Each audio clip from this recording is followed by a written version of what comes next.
Well, I certainly hope you enjoyed that first segment on campaign finance. And again, if you'll join us for our next show, we're going to drill down and try and find some solution sets to this problem area.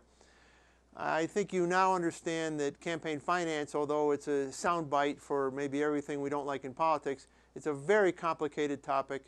It's multifaceted, multi-layered. And if you don't really understand some of the nuances and the complexities of it all, I don't think we'll get to the point where we can understand and work together on the solutions. One of the subsets of campaign finance that came out in today's conversation is the notion of incumbency protection. The notion that our elected officials that are making the laws in campaign finance, although they make it sound as though they're doing these great and wonderful things and fixing the problem, in most cases they're not fixing the problem, and in most cases they are doing things that are going to protect their ability to stay in office. They're going to protect their ability to outraise their opponents. There are advantages that are going to be built into the system that in most cases are going to cause them to not even have opponents. So we have this whole construct, this whole topic of incumbency protection. I want to spend a few minutes talking about a few related topics today of how our elected officials, quite frankly, game the system.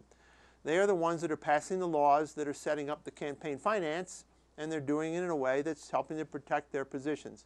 They do this in a number of other areas as well. So the first topic that we obviously covered today is the campaign finance. Another topic that we're going to cover in some subsequent shows is redistricting. Now, redistricting is required by the Constitution. Every 10 years there's a census, and every 10 years the population of the country shifts, and every 10 years the districts that our representatives run in also change. Obviously, statewide elections don't change, but what we're talking about is our congressional districts, our state representative districts, our state senator districts. They're being redrawn every 10 years. Now, similar to campaign finance, the laws that are being passed to set up the new districts are being passed by the incumbents. So if you were an incumbent, what would you do?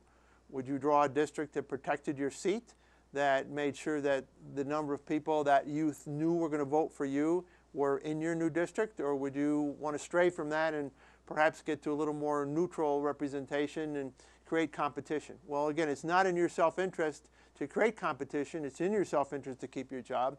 So you'll find that many of our elected officials are drawing maps, are doing the redistricting in a way that's, again, incumbency protection, protecting their jobs, limiting competition, limiting the number of people that would run against them. So they've limited the amount of money the opposition is going to raise, and in redistricting, they're limiting, quite frankly, whether or not someone will even run against them, depending upon the makeup of the district. Another tier of this incumbency protection relates to voter registration. Now, in another segment, we talked about the fact that the voter registration numbers in our country are very low, very low. In fact, one of the lowest voter registration totals in the world. Other countries' voter registration numbers and voting numbers are much higher than ours. So how does this happen? Well, first of all, there's a lot of people who have checked out of the system, but there's a good number of people who just find the system too difficult, too cumbersome. And this is part of what I would suggest is a systematic approach to, again, protect the incumbents and help them get reelected. If you're a Democrat, you want to have a system that's going to get the most Democrats registered. If you're a Republican, you want a system that's going to get the most Republicans registered. Or maybe if you're the Democrat and Republican working together, you want to have a system that's going to get the most people that are party members registered. You don't want the independents, though. You don't want the outliers. You don't want the people on the margin. You don't know how they're going to vote.